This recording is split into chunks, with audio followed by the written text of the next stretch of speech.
parasha qu'on va faire Be'ezrat Hashem aujourd'hui, parashat Pinchas.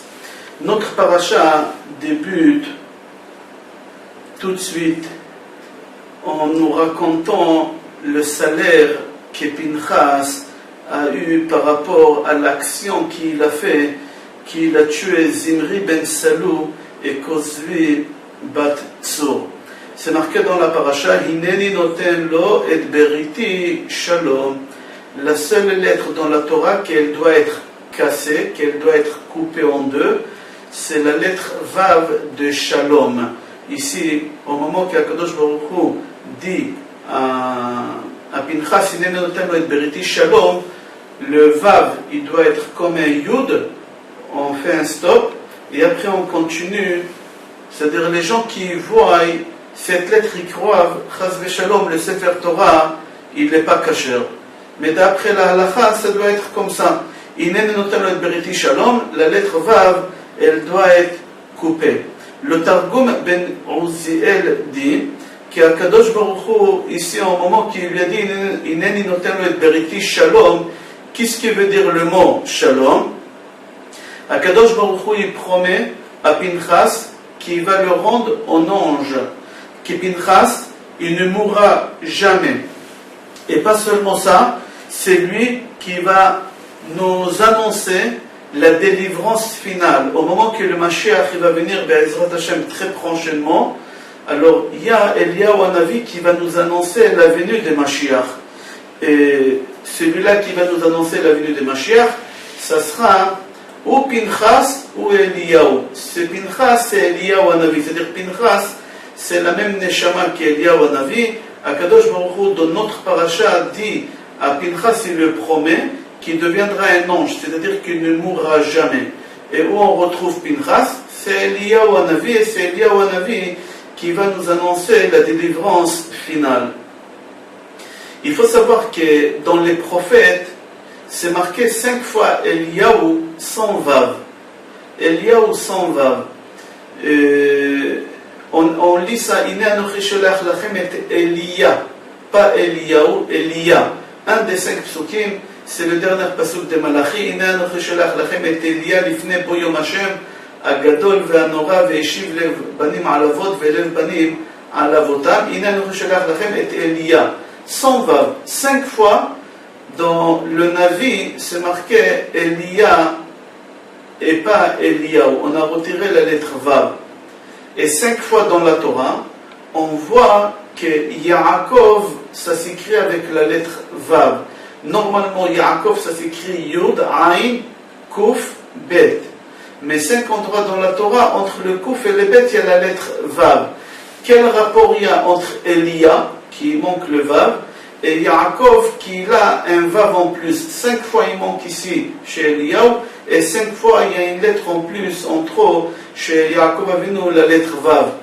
Quel rapport il y a entre les deux? Alors on dit que Yaakov, le Midrash dit que Yaakov Avinu, il a pris chez Eliyahu Hanavi 5 fois la lettre Vav comme gage. Il lui a dit au moment que tu vas venir annoncer la délivrance finale, d'abord je veux que tu passes par chez moi, tu m'annonces la nouvelle pour que je sois le premier à être au courant de cette délivrance de mes enfants. Alors comme gage, il a gardé chez lui la lettre Vav. Comme c'est marqué, Yagel Yaakov Ismach Israël. Yagel Yaakov, il va jouir Yaakov Ismach Israël. Ismach, c'est les lettres de Mashiach. Mashiach Israël, c'est-à-dire le Mashiach, il va venir délivrer les béné Israël, la délivrance finale. Alors là, c'est Yagel Yaakov, Yaakov il va jouir. Au moment qu'Eliyahu Hanavi, il va venir annoncer à Yaakov, alors c'est ça la délivrance finale. Il y a beaucoup de questions qu'on demande. Pourquoi il lui a pris uniquement la lettre Vav? Pourquoi il ne lui a pas pris une autre lettre? On dit parce que il y a 6 jours dans la semaine qu'Eliyahu Hanavi, que le Mashiach il peut venir. Et Eliyahu Hanavi va venir nous annoncer la délivrance. Mais il y a une journée dans la semaine que le Mashiach ne peut pas venir, qu'Eliyahu Hanavi il ne peut pas venir nous annoncer la délivrance. C'est le jour de Shabbat. C'est pour cela, le Ben Ishra il dit, on répète 130 fois Eliyahu Hanavi Zachor Letov, Eliyahu Hanavi Zachor Letov. Pourquoi? Parce qu'on est en train d'appeler Eliyahu Hanavi en lui disant, pendant tout le Shabbat, tu n'as pas pu venir nous annoncer cette bonne nouvelle de délivrance. Maintenant, on vient de faire la Havdalah, et tu peux venir à partir de maintenant nous annoncer la délivrance. Ça, c'est une réponse. Il y a une deuxième réponse. La lettre Vav, elle a la même forme que le doigt. C'est-à-dire qu'il lui a pris 5 fois, la lettre Vav, il lui a pris les 5 doigts. C'est-à-dire quoi, il lui a pris les 5 doigts? Je m'explique.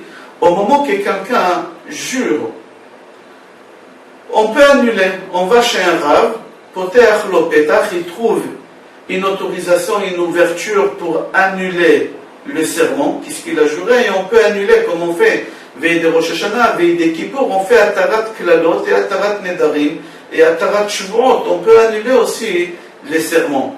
Mais il y a un seul serment qu'on ne peut pas annuler.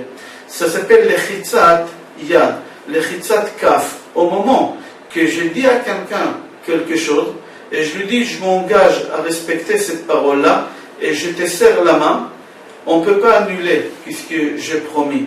Pourquoi? Parce qu'on peut annuler tout ce qu'on a dit dans la bouche, mais à partir du moment qu'on a serré la main, on ne peut pas annuler. Ici, Yaakov Avinu, il a bloqué Eliyahu Hanavi. Il lui a pris les 5 vavim, c'est-à-dire il lui a pris les 5 doigts de la main, et il lui a fait un serment. C'est-à-dire qu'Eliyahu Hanavi, il ne peut pas annuler ce serment. Il est obligé de passer par Yaakov Avinu pour venir nous délivrer la délivrance finale.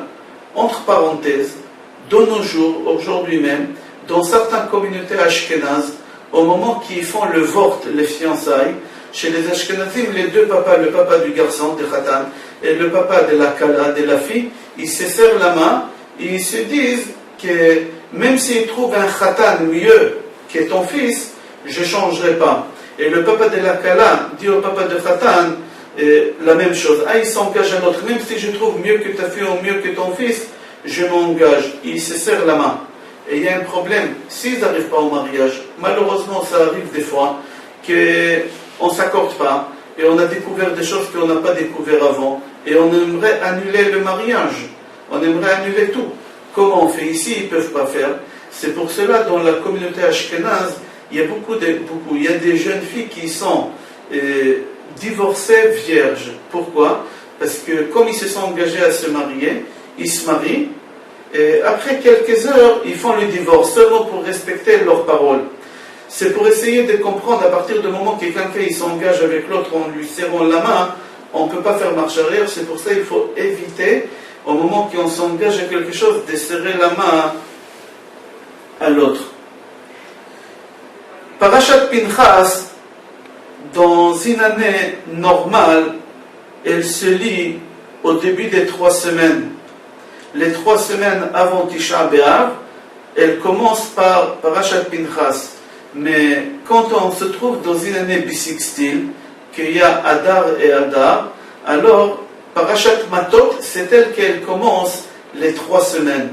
Mais on lit la Haftarah sur la Géoula et sur la consolation. C'est-à-dire on commence par une consolation dans la Haftarah. On va reprendre la paracha. On voit qu'est-ce que Pinchas a fait. L'action de Pinchas, ce que Pinchas vient de faire, il a réussi à arrêter cette épidémie qu'ils ont tué 24 000 personnes. Grâce à l'acte que Pinchas a fait, ça a calmé Dieu, si on peut dire. Chazal, donc Mara, Sanhedrin, page Peibet, Amoud Aleph, dit, c'est marqué là-bas comme ça, qu'au moment que Pinchas, il a tué Zimri ben Salou, il y a les anges, ils ont voulu le pousser. Ils n'ont pas voulu que Pinchas il tue, poignarde Zimri ben Salou et Kosvi Batsur. Mais en fin de compte, il a réussi. Il a réussi, Pinchas, faire qu'est-ce qu'il a voulu. Parce que Akadosh Baruch Hu, il leur a dit, laissez-le, Kanaï ben Kanaï. C'est un enfant qu'il a appris de son père, de son grand-père, de ses ancêtres, qu'il faut savoir comment venger Dieu. Meshiv Chema ben Meshiv Chema. Lui, c'est quelqu'un qui sait comment apaiser ma colère. Comme son père aussi, il a su comment apaiser ma colère. C'est au moment qu'il y avait l'épidémie aussi chez Korach. Alors là-bas, Aaron, il a pris la marta, le ktoret, et il a passé entre toute la communauté, et ça a apaisé la colère de Hachem, et l'épidémie, elle s'est arrêtée tout de suite.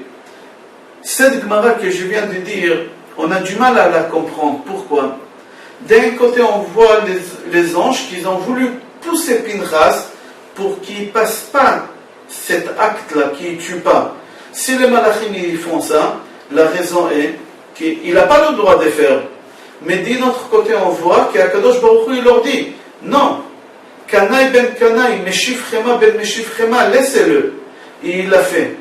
Alors, si Akadosh Baruch Hu, il a dit que c'est bien, c'est-à-dire que les anges, ils ont voulu qu'ils ne fassent pas. Pourquoi les anges, ils n'ont pas voulu qu'ils fassent une chose pareille? Encore là-bas, avant de répondre sur cette question, la Gemara dit que 12 miracles, il a eu Pinchas au moment qu'il a fait cet acte-là. Et on va citer 7 ou 8 miracles. Vous pouvez voir tous les autres miracles dans la Gemara. Sanhedrin, page Pei Bet Amoud Aleph. Là-bas, la Gemara dit qu'il a réussi à les poignarder dans l'endroit où tous les gens de la communauté ils ont compris qu'ils ont fait le péché de l'adultère. La façon, l'endroit où il les a poignardés, tout le monde ils ont compris l'erreur qu'il a fait Zimri ben Salou avec Kozvi bat Tzur. Deuxième miracle que la Gemara dit, que Kozvi et Zimri, ils ont voulu crier qu'on vient les sauver, qu'on vient les aider. La tribu, Kozvi, il était de la tribu de Shimon. Et il a voulu que la tribu de Shimon, il vienne l'aider. Mais il y a un ange qui est venu, qui leur a mis la main sur la bouche, et ils n'ont pas pu crier. Comme ça, Pinchas, il a pu faire qu'est-ce qu'il a voulu. Troisième miracle, qu'il a réussi à poignarder les deux en même temps, et la longueur de l'épée, elle était double de leur corps. Normalement, la longueur de l'épée, c'est double juste. Mais au moment que c'est double juste, on ne peut pas lever l'épée. Là, elle a doublé sa taille, et comme ça, Pinchas, il a pu les poignarder. Et l'autre miracle qu'ils ont eu après le quatrième miracle, qu'au moment qu'il a levé, normalement, la manche, elle devait se briser, elle devait se casser avec le poids. 2 personnes levaient comme ça. Mais l'épée, elle ne s'est pas cassée, la manche, elle a tenu. Cinquième miracle qu'il a eu, qu'au moment qu'il a levé avec l'épée Kozvi et Zimri, il a voulu sortir de la tente. La tente, elle a levé la porte en hauteur qu'il a pu sortir avec la main levée, et les 2 corps y tenaient. Sixième miracle, qu'il a fait le tour de tous les bénis Israël, que c'était énorme, c'était quelques kilomètres, et un homme comme lui, il ne s'est pas fatigué à lever 2 personnes comme ça. Septième miracle, que la tribu des Shimon, au moment qu'ils ont vu qu'il a poignardé, alors ils ont sauté sur Pinchas pour le tuer. Mais il y a des anges qui sont venus, qui les ont poussés loin. Huitième miracle, qu'ils ne sont pas morts.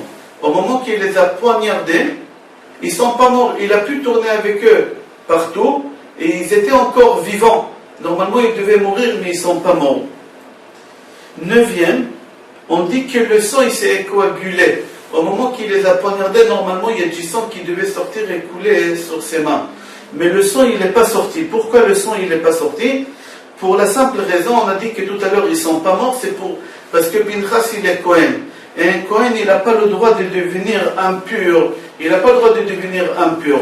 Alors, pour qu'il ne soit pas impur, Akadosh Baruch Hu, il a fait en sorte que le sang ne le touche pas, et que ces 2 personnes ne meurent pas, comme ça, Pinchas, il reste pur. On continue. Le Midrash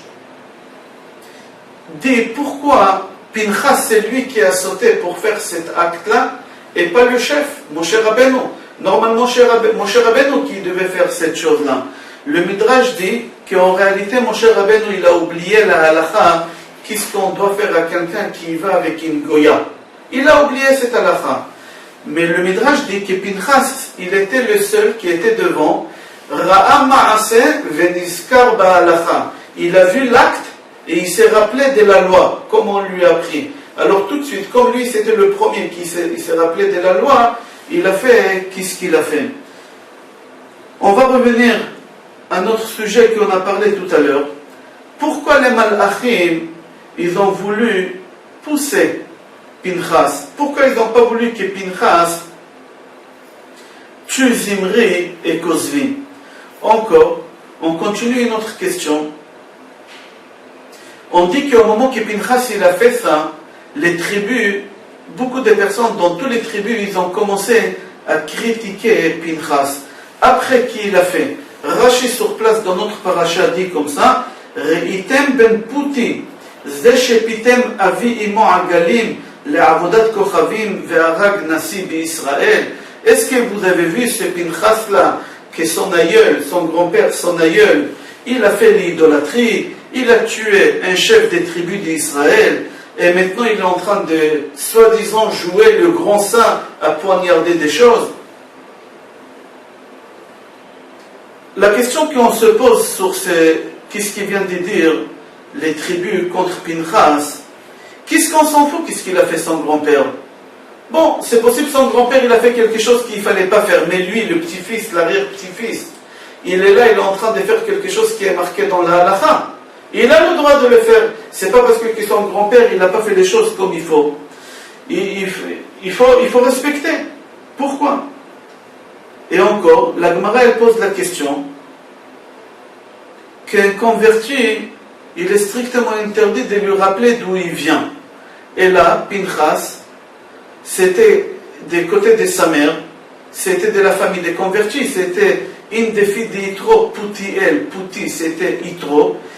Aaron il s'est marié avec une descendance de Putiel, il s'est converti au judaïsme, et là on est en train de lui rappeler que son aïeul, il faisait Putiel, il faisait des sacrifices. Comment tu rappelles à quelqu'un qui est converti? On n'a pas le droit de rappeler une chose pareille. C'est marqué dans la halakha, Ametzaer et Ager envers Bishlosha Lavim. C'est lui qui rend triste ou qu'il touche dans un point faible chez quelqu'un qui s'est converti au judaïsme, il fait 3 péchés. On va répondre sur toutes ces questions, mais d'abord on va essayer de comprendre c'est quoi un arbre généalogique. Ici on a parlé que Pinchas, dans son arbre généalogique, il avait quelqu'un des côtés de sa mère qui était rachat, et il a travaillé l'idolâtrie, après il s'est converti au judaïsme. On dit que ça joue énormément sur les enfants, sur les petits-enfants, comment les grands-parents, les arrière-grands-parents, ou les parents même, comment ils se sont conduits, ça joue énormément sur les enfants et sur les petits-enfants. On va essayer de comprendre c'est quoi cet arbre généalogique et ça joue énormément sur nous. La Gemara répond comme ça, au moment qu'un homme, c'est la Gemara qui est le conseil, au moment qu'un homme cherche un shidur, il faut qu'il cherche un bon shidur, d'une bonne famille, une famille qui a un arbre généalogique qui est propre. Pourquoi? Parce que on dit, pardon, la Gemara dit pourquoi? Puisqu'on voit que Moshe Rabbeinu, lui-même il a pris une femme que Tzipora c'était la fille d'Yitro, c'était pas un arbre généalogique qu'on avait avec quoi avoir une fierté. La Gemara dit justement, à cause de son arbre généalogique, l'arrière-petit-fils de Moshe Rabbeinu, qu'on l'a appelé Yehonatan, il a fait l'idolâtrie. La pomme ne tombe pas trop loin de l'arbre. Son arrière-arrière-grand-père de Yehonatan, c'était qui? C'était Yitro, qui faisait l'idolâtrie. Il n'a pas lâché aucune idolâtrie dans le monde qu'elle existe qu'il n'a pas fait. Yitro, il a fait toutes les idolâtries. Mais Aaron, il a épousé la fille de Bat Aminadav, la fille d'Aminadav, et il a eu qui dans l'arbre généalogique? Il a eu Pinchas, Ben Al-Azar, Ben Aaron HaKohen.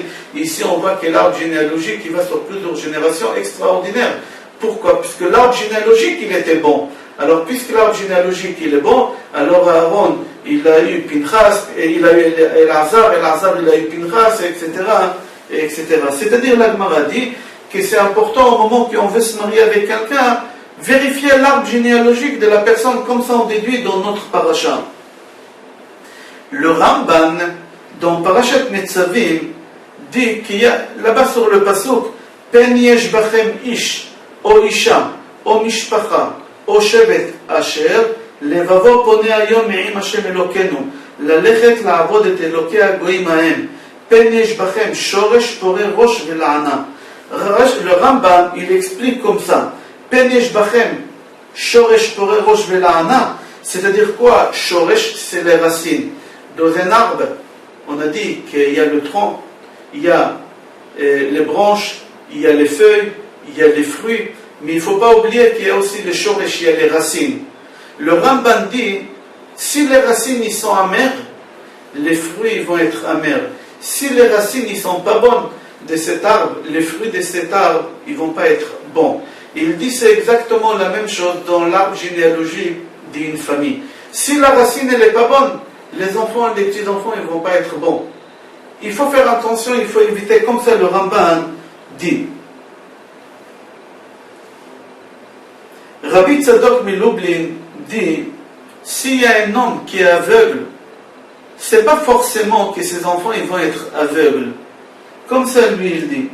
Si le papa il est bête, c'est pas obligatoirement que l'enfant qui viendra au monde aussi il sera bête. Mais parce que ça se transmet pas, toutes ces choses-là. Mais il y a quelque chose qui se transmet, oui, qu'il faut faire attention. Dans l'arbre généalogique, ça peut se transmettre. Quoi? C'est la foi. Si moi je vis avec une foi extraordinaire en Akadosh Baruch Hu, en la Torah, alors ça se transmet en génération. Mais si moi je vis avec une foi qui n'est pas bonne, cette foi-là que moi je vis avec, un jour, on le retrouvera chez mes enfants, chez mes petits-enfants, Chas v'Shalom. C'est pour ça qu'on doit vérifier dans l'arbre généalogique, voir cette famille, est-ce que c'était une famille tout le temps qui il se conduisait, il vivait d'après la Torah. Torah, la Shon Hora'a, l'enseignement. Toute leur vie, c'était après ça.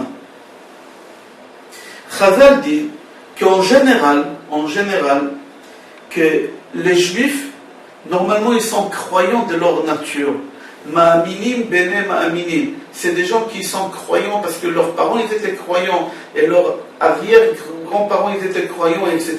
C'est-à-dire que la foi, la confiance, la croyance, ça se transmet. Comme ça, Chachamim déduisent.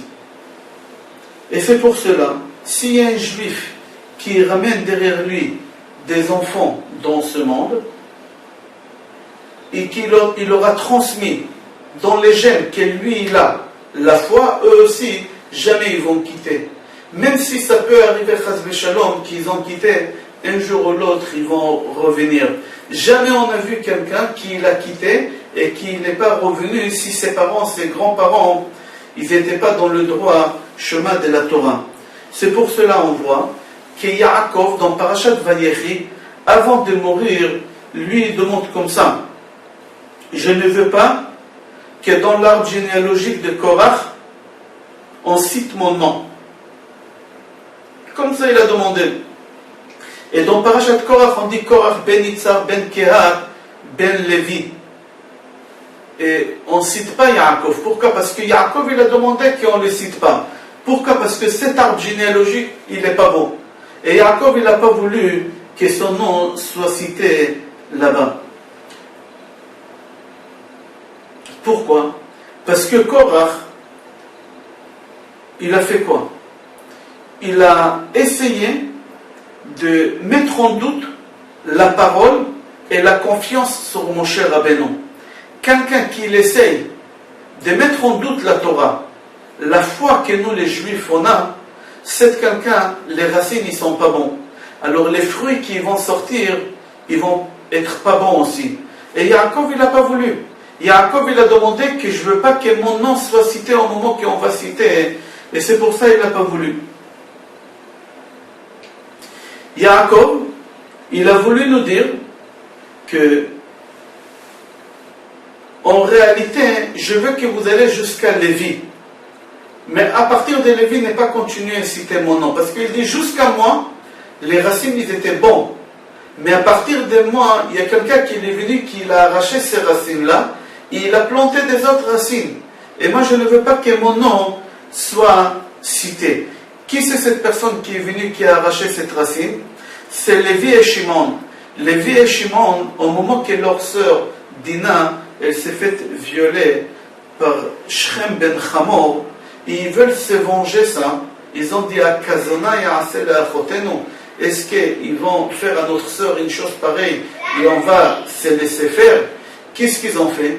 Ils leur ont dit, si vous voulez que notre sœur se marie avec ton fils, il faut que tous les gens de la ville fassent la circoncision. Et au moment qu'ils vont se circoncire, vous allez vous marier, vous pourrez vous marier avec nous, on va se marier entre nous. Mais Shimon et Lévi, ils ont menti. Qu'est-ce qu'ils ont fait? Ils n'ont pas tenu leur parole. Au troisième jour, Shimon et Lévi, ils ont parti avec une épée, ils ont tué tout le monde. C'est ça qu'est-ce qu'Yaakov il a dit. Chez moi, dans mes racines, ça n'existe pas une chose pareille.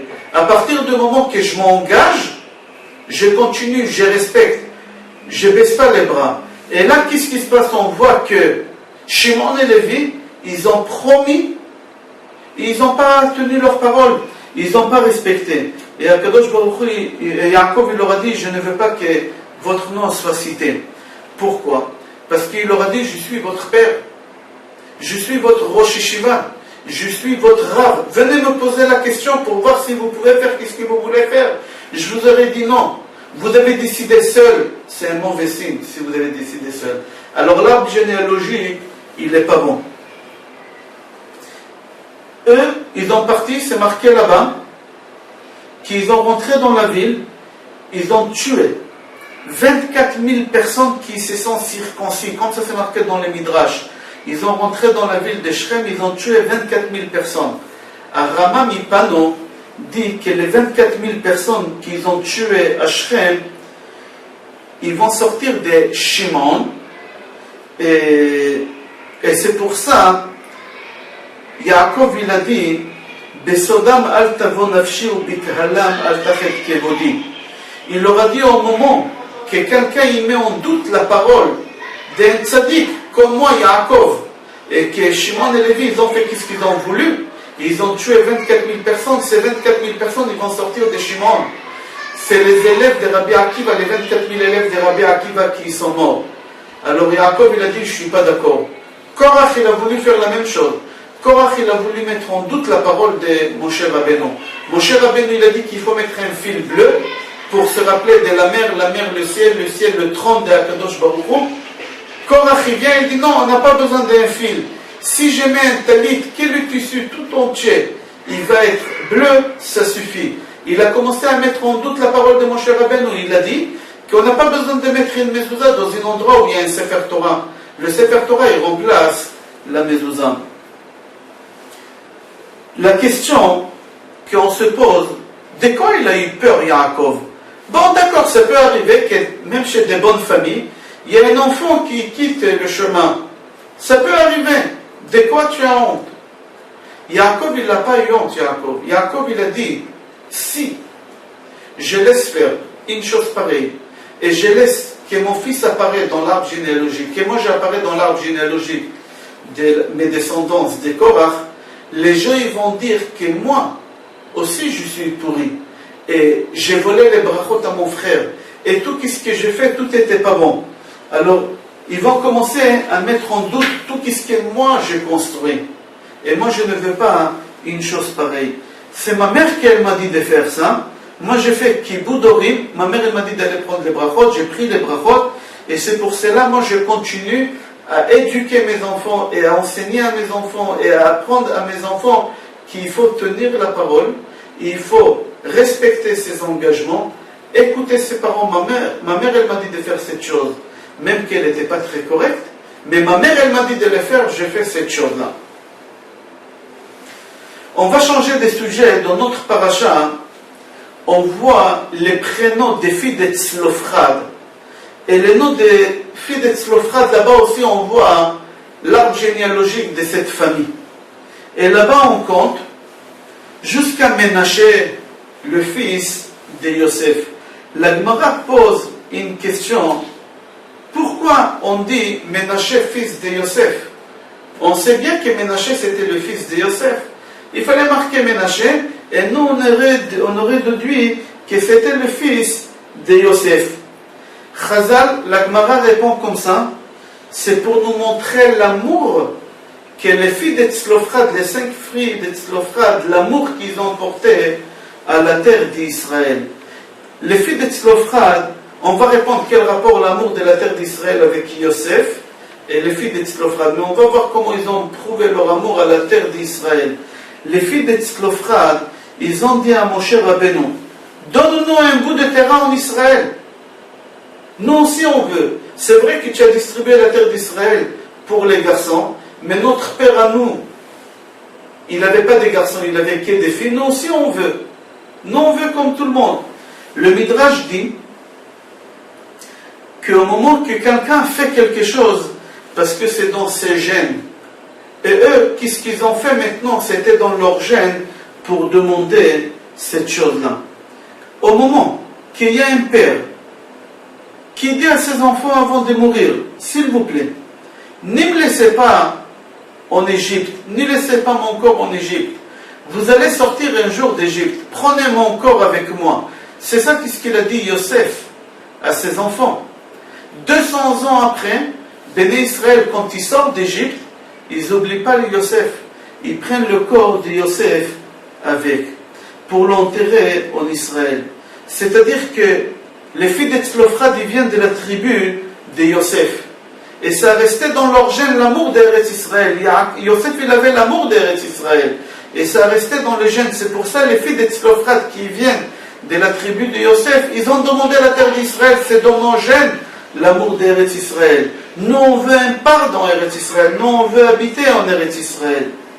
Le Meiri, dans la Gemara Shabbat Pashkuf Nun Vav, dit comme ça, au moment que quelqu'un il a des caractères, un certain caractère, les enfants, ils vont avoir les caractères que cette personne a. Et si les enfants, ils ne suivent pas le caractère que leur père et leur mère, ils l'ont appris, on va leur demander pourquoi on vous a éduqué, on vous a appris. Et le Meiri, il ramène une preuve des enfants de Shmuel Hanavi. Shmuel Hanavi, lui, il avait l'habitude d'aller d'une ville à l'autre pour régler les problèmes que les gens... C'était un genre de tribunal qui partait d'une ville à l'autre pour régler les problèmes. Quand Shmuel il est mort, et ses enfants, ils ont pris sa place, ils n'ont pas fait comme lui. Ils ont dit, c'est lui qui a besoin de nous, qui vient nous voir. Nous, on ne se déplace pas. Ils n'ont pas fait comme leur père, il a fait. Et on leur a reproché ça. Et ils sont morts à cause de ça. On voit aussi que dans les gènes de quelqu'un, ça peut rester jouer énormément sur tous ses descendants, sur toute l'arbre généalogique. On voit ça chez qui? On voit ça chez Rachel Imenu. Rachel Imenu, au moment qu'elle devait se marier avec Yaakov, Yaakov il a eu peur que Lavan lui fasse un sale coup et qu'il va lui changer de Rachel à Léa ou de Rachel à une Rachel du chou qui va lui ramener du marché une fille qu'elle s'appelle Rachel. Il a eu peur. Qu'est-ce qu'il a fait? Il a donné des simanim, il a donné des codes, des signes à Rachel. Il lui a dit, voilà, quand on va se retrouver, je vais te poser des questions et tu vas me répondre. Et là, il lui a appris les lois des Chana. Chala, Nida et Adlakat Nerot Shabbat. Il lui a appris tous ces halachot-là. Il lui a dit, au moment qu'on va se retrouver seul, je vais te poser ces questions. Il va être noir et je ne saurai pas qui tu es. Et pour être sûr que c'est toi, voici le code. Qu'est-ce qu'elle fait, Rachel? Au moment que Rachel voit que son père il est en train de lui changer de Rachel à Léa, elle a eu peur que sa sœur elle aura honte, elle ne saura pas comment répondre. Qu'est-ce qu'elle fait, Rachel? Elle attrape Léa et il lui dit, viens, je vais t'apprendre des halachot. Il lui dit même pas. Elle a su comment fermer sa bouche, Rachel. Elle lui a même pas dit. Elle a commencé à lui apprendre les lois des Afrashat Chala, des Nida, des Adlakat Aner. Comme ça, au moment qu'Yaakov va lui poser les questions, elle saura comment répondre. Mais Rachel, elle n'a rien dit. Elle n'a pas découvert la chose qu'elle a fait. Et il s'est passé, qu'est-ce qui s'est passé? Et au moment que Yaakov, il lui dit Rachel, Rachel, Léa, elle répond comme si c'était Rachel sur toutes les questions. Et on voit aussi que Rachel, comme elle a su comment c'était, dans toute l'arbre généalogique de Rachel, tout le monde, ils ont su se taire au moment qu'il fallait. Par exemple, son fils, Binyamin. Vous savez, dans le Choshen Mishpat que le Kohen porte avec les 12 pierres, la 12e pierre, c'est la pierre de Binyamin. Chaque pierre, elle a un nom. La pierre de Binyamin, elle s'appelle Yashfe. En hébreu, si on coupe le mot, ça veut dire Yash, Yesh, Ya, Pe. Ya une bouche. Binyamin, il avait une bouche pour parler, mais il n'a pas parlé. D'où il a tenu, d'où il a reçu ces gènes-là de savoir se taire et ne pas dévoiler un secret de sa mère Rachel. C'était dans les gènes de sa mère qu'elle lui a transmis à Binyamin. Quand est-ce Binyamin il s'est tué? Binyamin il a su que Yosef il a été vendu. Binyamin il a su que son frère Yosef il n'est pas mort. Mais il n'a jamais dit à son père une chose pareille. Il a laissé son père croire que Yosef il est vivant. D'où il a pu garder un secret pareil pendant 21 années? Il a eu ça dans les gènes. On va aller un peu plus loin. Esther Amalka, qui vient de la tribu de Binyamin, que Binyamin c'était le fils de Rachel, c'était la même arbre généalogique. Au moment que Mordechai dit à Esther, ne dis pas au roi d'où tu viens, qui est ta religion, de quelle famille. Au moment qu'Achashverosh lui dit, c'est marqué dans la Megillah, Ve'en Esther magedet et ama ve'et moladata, ki chacht silva alea Mordechai. Esther, elle dit rien du tout, elle ne répond pas, ni à sa famille, de quelle religion, de quel peuple elle vient. Elle a su se taire. Et c'est pour ça qu'on l'a appelée Esther. En vrai, Esther, elle ne s'appelait pas Esther, elle s'appelait Yochevet. Adassa, pardon, elle s'appelait Adassa. Et pourquoi on l'a appelée Esther? Il y a une raison, dit parce que le nom d'Hachem il est caché, parce qu'elle a su comment cacher toute l'histoire, et c'est grâce à ça, Béné Israël, on a eu le miracle des Purim. On continue. Le Baal HaTurim dit qu'il y a un pasuk dans notre paracha, dans chapitre Chafvav, pasuk Lametre, et si vous lisez ce pasuk, dans chaque mot, il y a la lettre Pei. Dans chaque mot, il y a la lettre Pei dans ce pasuk-là, on va le lire. Et la lettre Pei, ça veut dire bouche. C'est marqué comme ça. Les Shufam, Mishpachat HaShufami. Les Chufam, Mishpachat HaChufami. Ici, on parle de l'arbre généalogique, les noms des familles, des descendances des tribus de Binyamin. Et bizarrement, dans chaque nom, on a mis la lettre Pei. Le Baal Turim dit pourquoi il y a la lettre Pei dans chaque nom de cet arbre généalogique de la tribu de Binyamin. Deuxième question, il dit quand c'est marqué à la fin les Chufam Mishpachat HaChufami, il ne fallait pas marquer Mishpachat HaChufami, il fallait marquer avec deux Pei. Ou par exemple les Mishpachat HaShufami, il ne fallait pas marquer les Shufam Mishpachat HaShufami. HaShufami, il fallait marquer avec deux Pei. Pourquoi il y a une seule Pei? Comme ça le Baal Turim pose les deux questions. Il y répond. Il dit parce que en réalité Binyamin c'était un des 4 personnes qui ne devait pas mourir. Met Bechetio Shel Nachash. Il y a 4 personnes qui sont morts à cause des péchés du serpent. Eux-mêmes ils étaient tzadikim gdolim. Normalement ils ne devaient pas mourir. Mais pourquoi ils sont morts? Pourquoi ils sont morts? Pour la simple raison que la mort elle existe ici. Il faut qu'il meure. Il est mort Binyamin à cause de ça. Tellement il était tzadik. Pourquoi il y a la lettre P dans chaque nom de cet arbre généalogique? Parce que c'est les descendances de Binyamin et c'est connu que Binyamin il a su comment protéger sa bouche. Binyamin il a su comment protéger sa bouche. Pourquoi il n'y a pas de P? Akadosh Baruch Hu nous a donné 2 oreilles, il nous a donné 2 narines, il nous a donné 2 yeux, mais la bouche il nous a donné une seule bouche. Pour qu'on sache parler avec elle que des bonnes choses. Chas v'shalom n'est pas parler autre chose avec cette bouche, parler que de la Torah. On a 2 yeux, un œil pour voir la grandeur de Hachem, et l'autre œil c'est pour voir comment nous on est petit, être humble, comment nous on est petit, et etc. etc. Dans la paracha, qu'on va lire Be'ezrat Hashem la semaine prochaine, on voit que la tribu des Gad et Réhouven vont voir Moshe Rabbeinu et Aaron, et ils demandent quelque chose de bizarre. Et ça va nous lier avec notre paracha. Gad et Reuven demandent à Moshe Rabbeinu, nous, on ne veut pas rentrer en Israël. Notre troupeau, il est tellement grand qu'on ne veut pas rentrer en Israël. On aimerait rester l'autre côté du Jourdain. Mais vers la Yarden, l'autre côté du Jourdain, on aimerait rester. Pourquoi? Parce que notre troupeau, il est énorme. La Gemara pose la question, qu'est-ce que fait notre troupeau, il est énorme? Pourquoi en Israël, il n'y a pas assez de la place pour les troupeaux? Bien sûr qu'il y a. Alors qu'est-ce qui se passe ici? Pourquoi ces deux tribus, la Gad et Reuven, ils ne veulent pas rentrer en Israël? Le Midrash raconte tout simplement, écoutez bien, que Reuven, au moment de la récolte, il sort se promener. Et dans les champs, il voit qu'il y a beaucoup de fruits qui poussent. C'était au moment de la récolte. Il voit le blé, le maïs, il voit les figues, les dattes, les grenades, magnifiques, ça sent bon. Mais ce n'est pas à lui. Il n'a pas le droit de toucher ça. Il ne touche pas Reuven, il fait très très attention au gazelle, au vol. Mais qu'est-ce qu'il lui, il ramène à sa mère de dehors?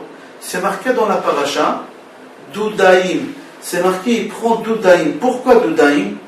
Parce que Doudaïm, c'est un fruit qui pousse sauvagement. On n'a pas besoin de l'arroser, ça appartient à personne. Alors il prend Doudaïm et il ramène à sa mère. Chachamim disent sur ça, Chanoch lanar al pidarko gam ki yazkin lo yasur mimena. C'est-à-dire quoi? Il dit, si l'enfant, Reuven, il a l'âge de 5 ans, il fait très attention de ne pas voler, de ne pas toucher des choses qui ne lui appartiennent pas. Gam ki yazkin, même quand il sera vieux, c'est-à-dire même ses enfants, même dans toute son arbre généalogique, ils vont faire attention de ne pas voler. Et c'est pour ça, eux ils disent, on a tellement de troupeaux, et nous on fait tellement attention au gazelle qu'on ne peut pas surveiller tout notre troupeau. Alors on n'aimerait pas rentrer en Israël, on aimerait rester ici. Ils sont d'accord de perdre Eretz Israël seulement pour que leur troupeau ne vole pas. Tellement dans leur gène c'était cette intention de ne pas voler qui venait de leur père Reuven. C'est-à-dire qu'en Israël on avait de la place pour les troupeaux, ce n'était pas à cause de la place. Parce qu'ils n'ont pas voulu Chas v'Shalom arriver à faire du gazelle. Reuven, qu'est-ce qu'il a pris? Il a pris, c'était de la voie publique, c'était pas privé. Ça appartenait à personne. Et c'est ça qu'est-ce que dans son arbre généalogique, il aura transmis de faire attention à tel point que la tribu de Reuven, ils n'ont pas voulu rentrer en Eretz Israël. On raconte que Rabbi Akiva, sa femme Rachel, elle a envoyé Rabbi Akiva étudier la Torah.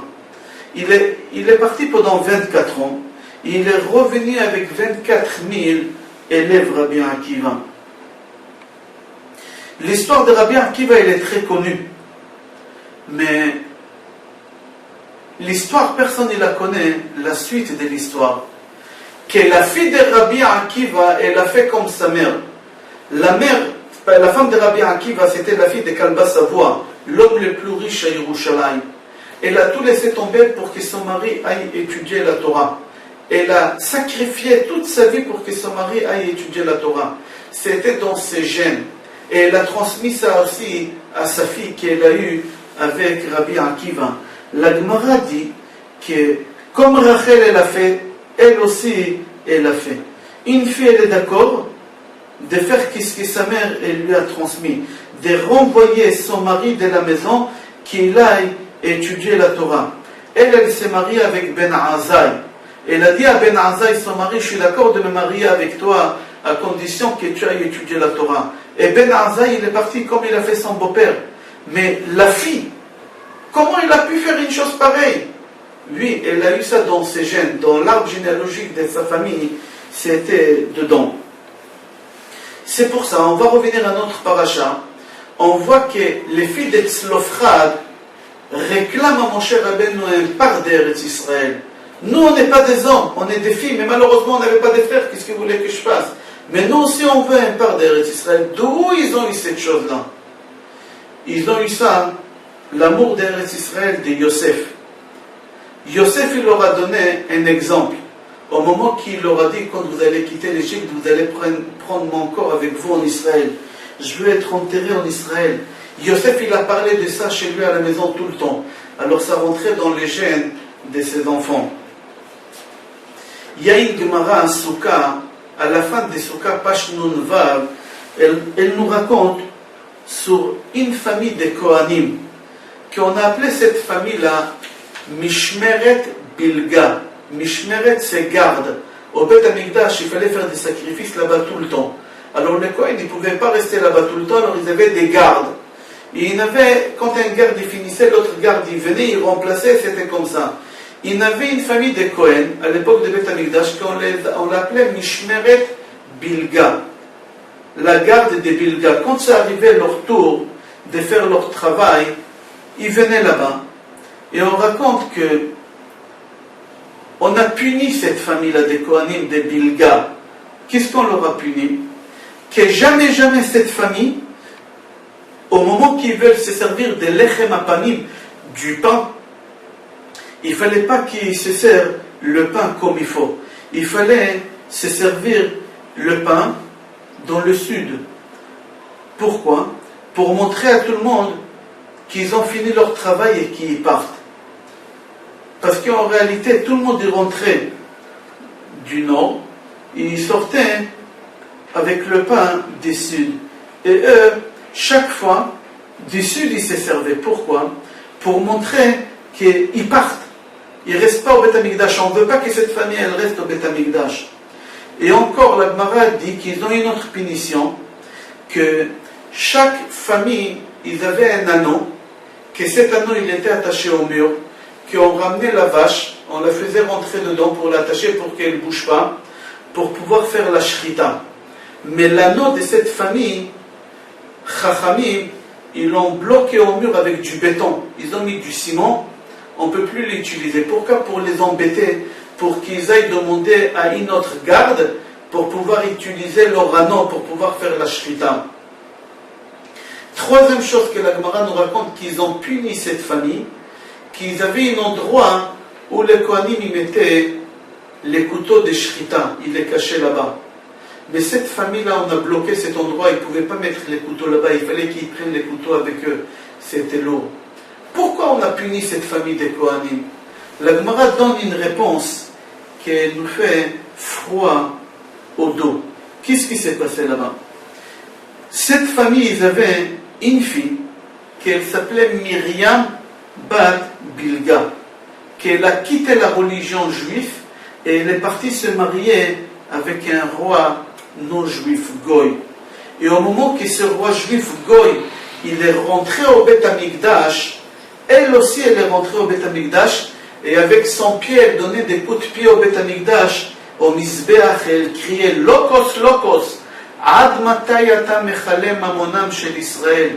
Lokos, Lokos, ça veut dire loup, loup, jusqu'à quand tu fais perdre l'argent de Béné Israël? C'était un langage bas, c'est-à-dire Dieu, Dieu, jusqu'à quand tu prends des sacrifices des Béné Israël qui sont pauvres et tu ne réponds pas à leurs prières? Ils te demandent des choses et tu n'exauces pas leurs prières. Suite à ça, qu'est-ce qu'elle a fait? Chachamim, ils ont puni cette famille-là. La Gemara dit, pourquoi Myriam, cette fille, elle a fait toutes ces choses-là? Elle a quitté la religion, elle s'est mariée avec un roi Goy, elle est partie au Beth Amikdash, elle a osé faire une chose pareille. La Gemara répond comme ça, c'était dans ses gènes. Et au moment qu'on a quelque chose dans les gènes qui vient de chez nos parents, ça continue chez nous et chez nos enfants, etc. Qu'est-ce qu'elle voyait chez elle à la maison? La Gemara dit qu'elle voyait qu'au moment qu'ils arrivaient leur tour pour aller au Beth Amikdash, c'était leur garde, ils arrivaient toujours une demi-heure en retard. Toujours une demi-heure en retard.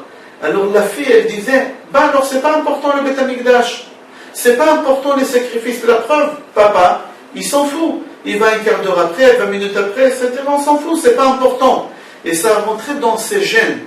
Pas seulement ça. Quand le père il revenait de Beth Amikdash, après qu'il sacrifiait beaucoup, il s'est assis, il disait, ouf, comment c'était difficile aujourd'hui. Les gens, ils s'en foutent, ils sont en train de sacrifier pour n'importe quoi. Et ça rentrait dans ses gènes. Au lieu de rentrer à la maison pour dire le peuple juif, il est unique, comment ils adorent Akadosh Baruch Hu, combien de cadeaux, au lieu de parler positivement, il parlait négativement. Et Myriam, elle était petite et ça a commencé à rentrer dans ses gènes que les sacrifices, c'est pas bon, que le misbéach, c'est pas bon, que c'est pas important toutes ces choses-là. Ah, tu fais rentrer dans les gènes de tes enfants une chose pareille, alors ça va figurer dans l'arbre généalogique de la famille, dans la racine, et voilà qu'est-ce qui va arriver. C'est-à-dire, on apprend d'ici, de tout ce cours qu'on vient de faire, que si tu veux faire imprégner dans tes enfants le droit chemin, les choses qui sont vraies, des bonnes valeurs, à partir du moment qu'ils sont petits, tu dois faire ça. Pourquoi? Parce que ça va être pénétré dans leur corps. Et c'est ça ce qu'il a fait Yosef. Il a fait pénétrer dans le corps de ses enfants, cette chose-là, de sa famille. Tout le temps, il parlait. Le jour que je vais mourir, si je serai enterré ici, n'oubliez pas, ramenez mon corps en Israël. Je ne veux pas être enterré ici. Et les filles de Tzlofrat, qui viennent de l'arbre généalogique de Yosef, ils ont compris ça. Ils ont dit à Moshe Rabbeinu, nous, on veut un part d'Eretz Israël, comme tout le monde, ils ont un part dans Eretz Israël. Je vous souhaite Shabbat Shalom, Bracha ve'atzlacha, et beaucoup, Be'ezrat Hashem, de bonheur avec nos enfants et nos petits-enfants. Kol Tov, Shabbat Shalom.